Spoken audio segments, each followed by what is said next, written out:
Los informes se extienden velozmente por las radios alemanas. El enemigo se está lanzando en paracaídas. Muñecos cargados con explosivos han sido avistados al suroeste de Caen. Estamos presentando problemas con las líneas telefónicas.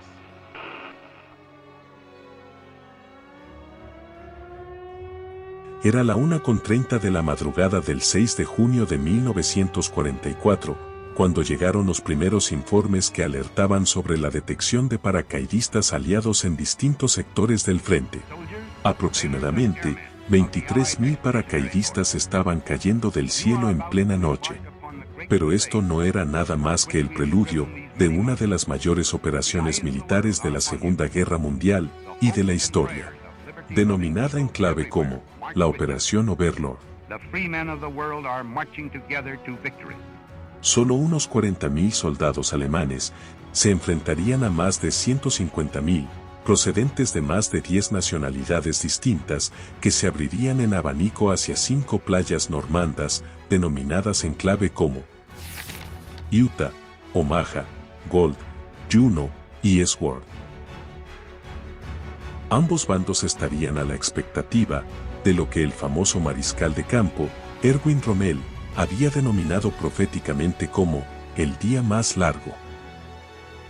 Los alemanes se habían preparado para este momento, y por fin, había llegado la hora de la verdad.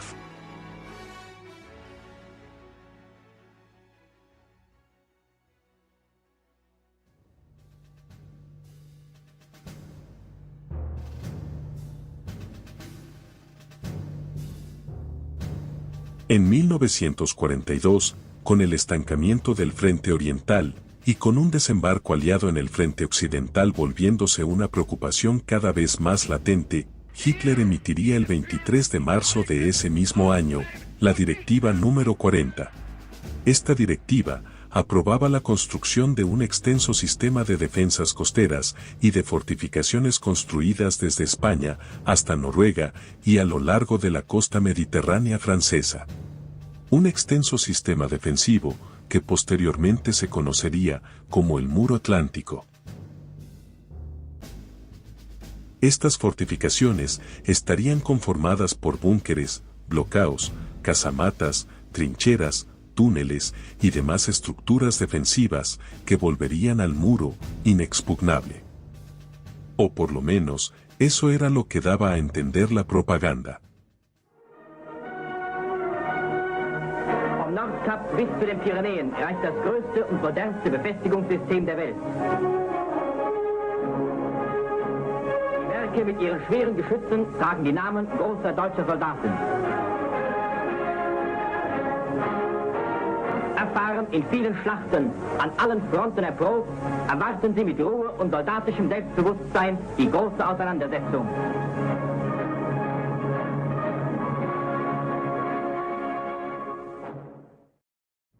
Sin embargo, cuando el mariscal de campo, Erwin Rommel, fue designado para fortalecer las defensas a lo largo de la costa atlántica a finales del 43, quedó completamente consternado. Las mejores fortificaciones habían quedado concentradas en puertos y lugares estratégicos, por lo que muchas de las playas contaban con escasas defensas, al ser consideradas poco probables para un desembarco.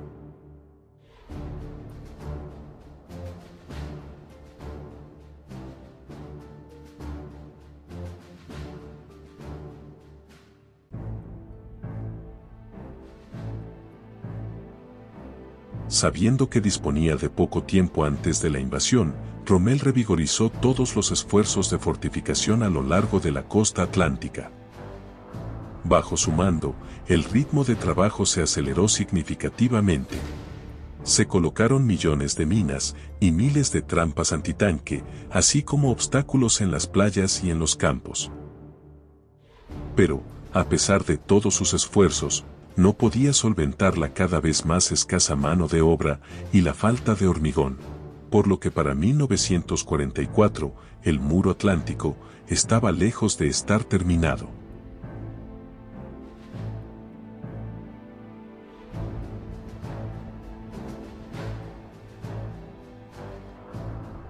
Si bien el muro atlántico era más un triunfo de la propaganda para consumo interno que una realidad física, su finalización no sería el único contratiempo con el que tendrían que lidiar los alemanes.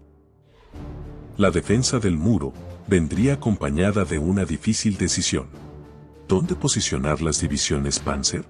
Esta pregunta llevó a una larga discusión entre los generales alemanes, ya que el comandante en jefe del ejército occidental, el mariscal de campo, Gerd von Rundstedt, y el comandante de las fuerzas blindadas alemanas en Occidente, Leo Geir von Schweppenburg, creían que la invasión no podía detenerse en las playas, por lo que sugirieron optar por una doctrina convencional y mantener las formaciones Panzer concentradas en una posición al noreste de París.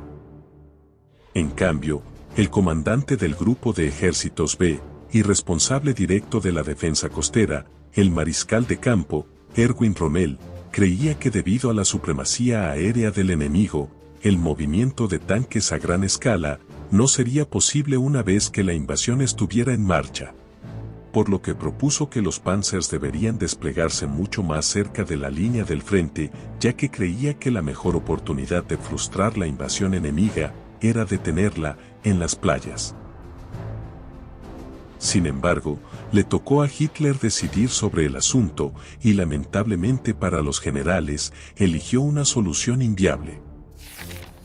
A Rommel se le dio el control operativo de solo 3 divisiones Panzer, y que de las 3, solo la 21ª División Panzer estaba ubicada a poca distancia de la costa de Normandía. Las otras 2, la 2ª División Panzer y la 116ª División Panzer, fueron trasladadas al norte del Sena. 3 divisiones más, la 2ª División Panzer de las SS, la 9ª División Panzer y la 11ª División Panzer, fueron asignadas al grupo de ejércitos G, en el sur de Francia. Y ya por último, las 4 divisiones restantes, la 1ª División Liebstandarte SS Adolf Hitler, la 12ª División Panzer de las Juventudes Hitlerianas, la 17ª División de Granaderos Panzer de las SS, y la División Panzerlehr, quedaron bajo el control directo de Hitler, por lo que no podían moverse sin su permiso expreso. Hitler probablemente se basó en el deseo de ejercer el máximo control sobre los activos blindados, debido a la incertidumbre sobre dónde se produciría el principal esfuerzo aliado.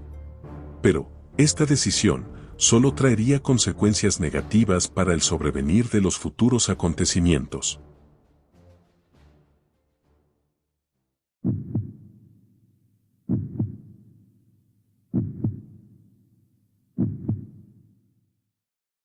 Poco después de la 1:30 de la madrugada, los teletipos empezaron a repiquetear en los distintos cuarteles generales de los alemanes.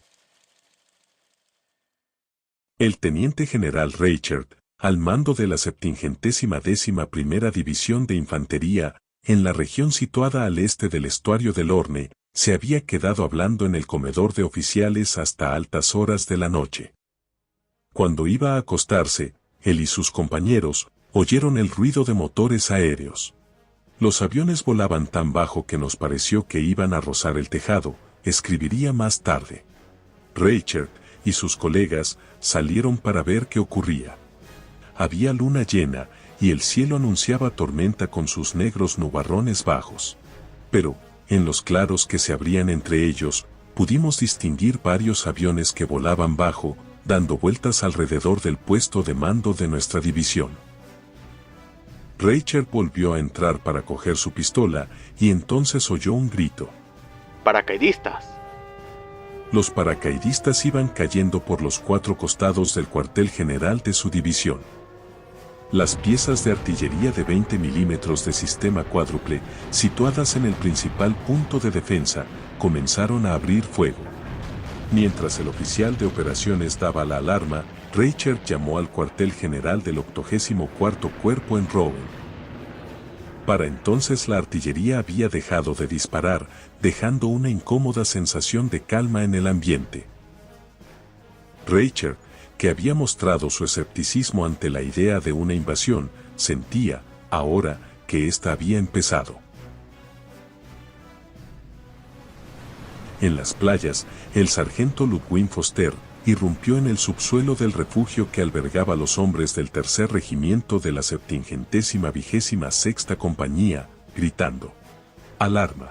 El nivel de alarma más alto. El cabo Franz Gockel, de 18 años, recordó: hubo una llamada de alarma, pero no creíamos que era verdad. Tuvimos tantas en las últimas semanas que nadie se lo tomó en serio. La mayoría de los hombres en las literas malolientes se dieron la vuelta y trataron de volver a dormir. Foster insistió: hombres, esta vez es en serio. Ellos ya vienen. Al terminar de escuchar las palabras de su sargento, Gockel notó que el cansancio se había ido. En poco tiempo, él y sus camaradas estaban en sus puestos, listos para el combate.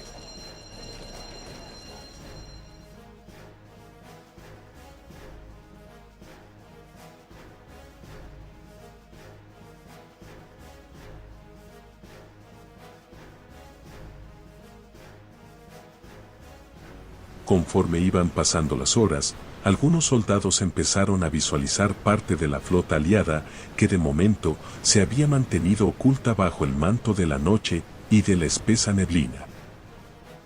Entre estos soldados estaría Heinrich Severlo, quien afirmaría ser uno de los primeros en divisar algunos navíos. Divisé 5 o posiblemente 7 buques avanzando paralelamente hacia la costa y tendiendo una cortina de humo. La visión duró menos de 1 minuto, pero no había duda. Llamé al teniente Frerking, quien afirmó también haberlos visto. Frerking ordenó a su radiotelegrafista que intentase contactar con los buques, pero no hubo respuesta. El teniente agarró con firmeza sus prismáticos, miró por ellos y dijo: vaya, aquí están.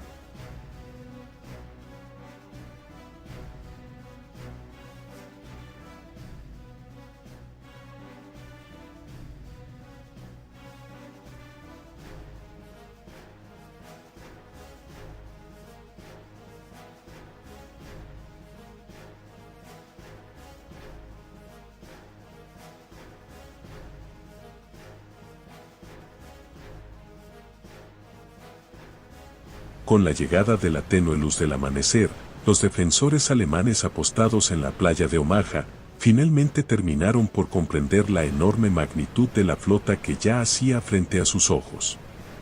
Muchos no habían terminado de salir de su conmoción, cuando de repente empezaron a escuchar el rugido amortiguado de los motores de los aviones que se aproximaban desde el mar.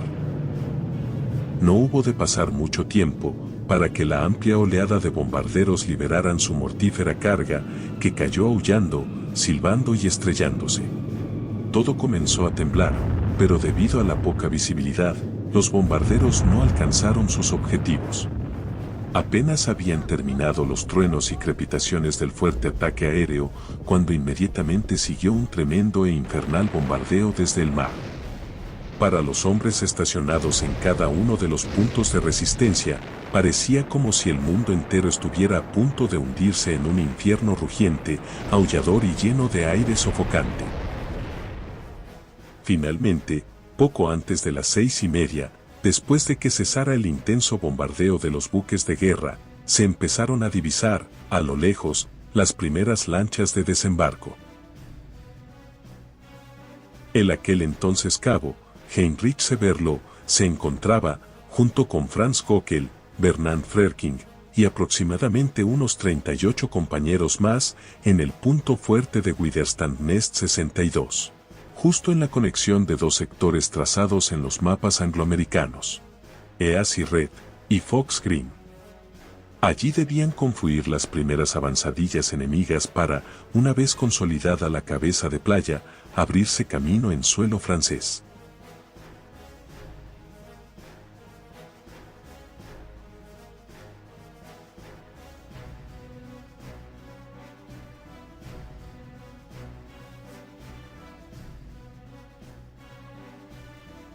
Cuando fueron bajadas las rampas, los soldados cargados con fusiles y pertrechos saltaron al agua fría que les llegaba del pecho al hombro. Hasta ese momento se había estado hablando de ingleses, pero era evidente que, por la forma de sus cascos, se trataba de norteamericanos. Por ahora, la bahía estaba casi completamente tranquila y no se disparó ni un solo tiro, pues los defensores alemanes tenían instrucciones estrictas de esperar hasta que los estadounidenses estuvieran a solo unos 400 metros de la playa. «Pobres bastardos», comentaría el teniente Frerking en voz baja, mientras bajaba a su búnker para transmitir las coordenadas y dar la orden de disparar la artillería en la posición de tiro. Franz Gockel describiría lo que sucedió después. Y entonces, comenzó la matanza. Pronto toda la playa se llenó de estadounidenses. Muchos soldados permanecieron tendidos sobre la arena, pero cuando llegó el agua, ellos también tuvieron que continuar. Los tomamos de nuevo bajo fuego. No podíamos entender por qué los que estaban bajo la lluvia de balas seguían volviendo a pesar de sus grandes pérdidas. La superioridad 100 veces mayor ha sido probablemente eliminada por cada uno de nosotros.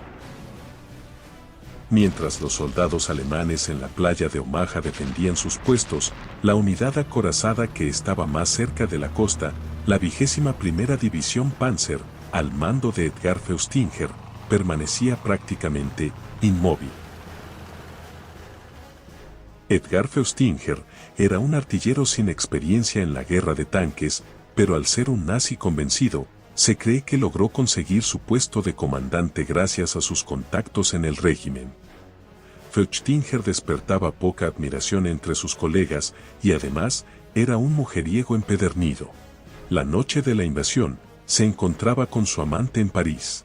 No había llevado consigo ninguna radio, y su ausencia contribuyó a aumentar la confusión creada ya por la complejidad de la cadena de mando. La 21ª División Panzer estaría al margen durante varias horas y no sería hasta primera hora del 6 de junio, cuando finalmente se daría la orden de atacar a las fuerzas aerotransportadas británicas que se encontraban en las cercanías de Caen.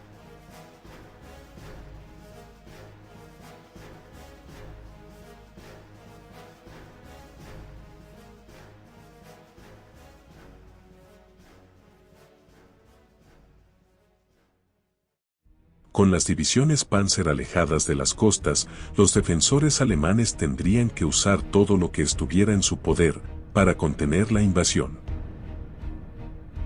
Pero, desafortunadamente para los hombres estacionados en Utah, una de las dos playas en donde desembarcarían soldados estadounidenses, se produjo uno de los bombardeos aéreos más efectivos del desembarco de Normandía, dejando las defensas alemanas bastante mermadas.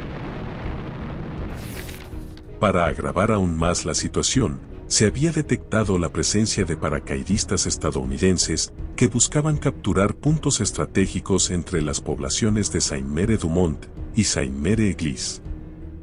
En el nido de resistencia número 5, conocido como la Gran Duna, el oficial, Arthur Janke, observó de primera mano cómo dos búnkeres de municiones estaban ardiendo en llamas y cómo el cañón antitanque que poseían estaba completamente destruido.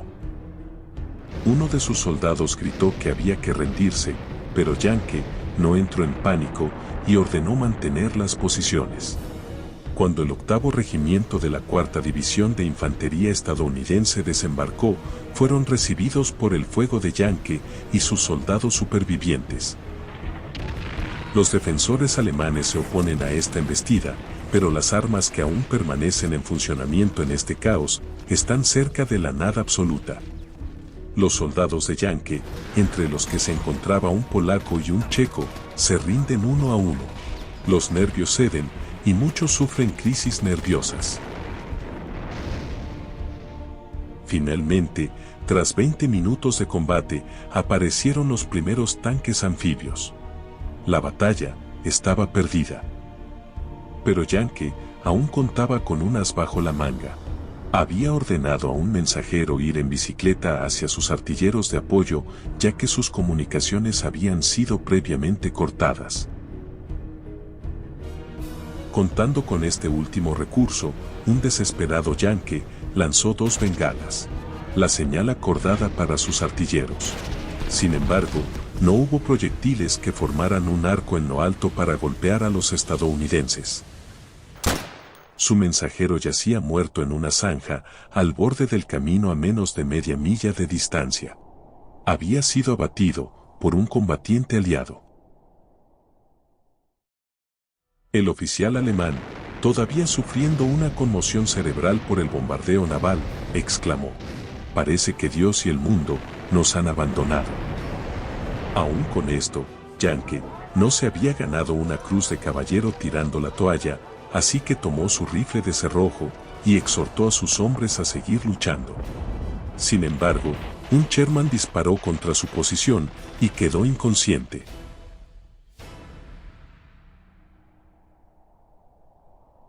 Cuando recobró la conciencia, se encontró con un soldado estadounidense que lo arrastraba hacia un búnker. Rápidamente se abalanzó sobre un arma en el suelo, solo para que el americano apartara su brazo y le dijera: «Tómatelo con calma, alemán». Eran las 8:30 de la mañana. La mayoría de sus hombres habían muerto y sus enemigos empezaban a adentrarse en suelo francés. Mientras Yankee se sentaba desconsolado cerca de su búnker, solo podía hacerse una misma pregunta: ¿dónde están los refuerzos? ¿Dónde está el contraataque?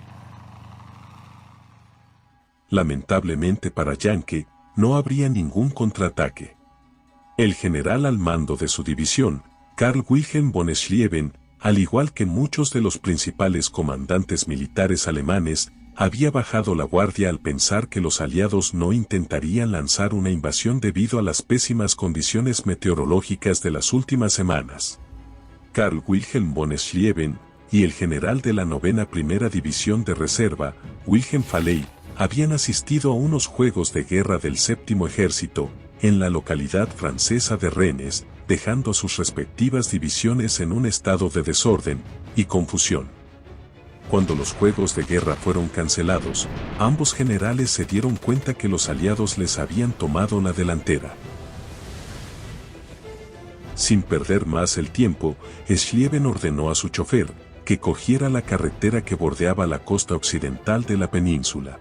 El hombre condujo a toda velocidad y únicamente se detuvo para recoger a un soldado alemán herido que encontraron junto a un seto al lado de la carretera. Wilhelm Faley haría prácticamente lo mismo, pero, cuando ya estaba por llegar a su puesto de mando, fue emboscado por los paracaidistas estadounidenses que habían aterrizado en la retaguardia de la playa de Utah. El general salió despedido del vehículo malherido, y cuando intentó alcanzar a rastro su pistola, un teniente americano lo remató de un disparo.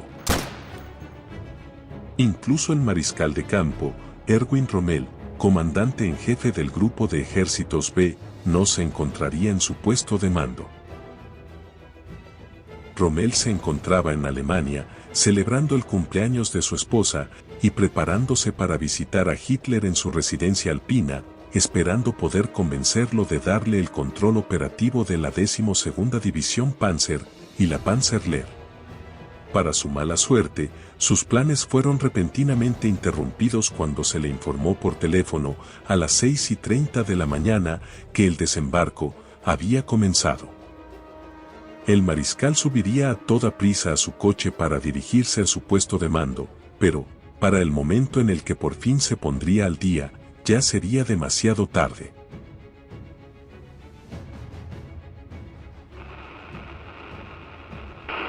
Panzerkommando und Bunker 6, geben Sie Fliegeralarm, der Feind fliegt Luftangriffe. Ist da jemand? Hallo? Ende.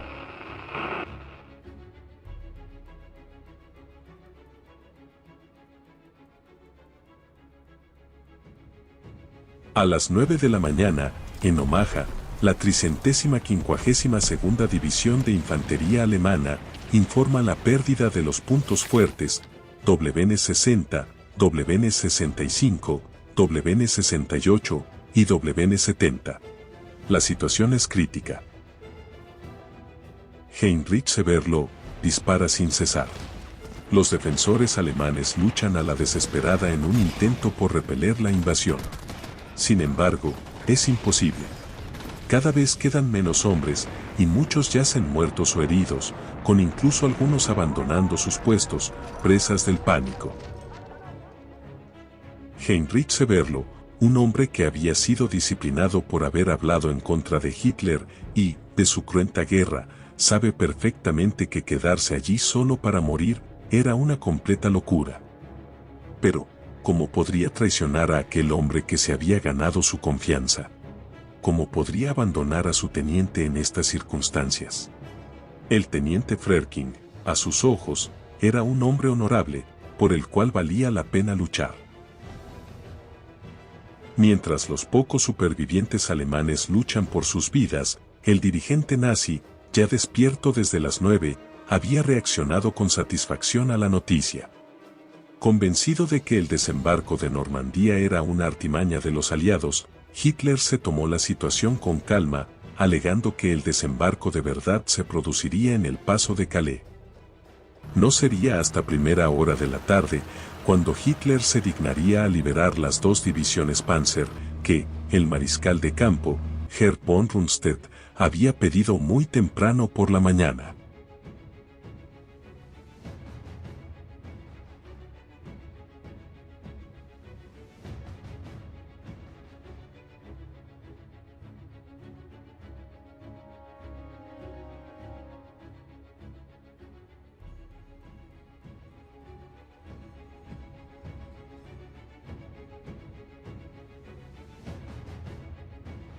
A las 3 de la tarde, en Omaha, los últimos defensores alemanes del punto fuerte de Widerstandsnest 62 abandonaron sus puestos.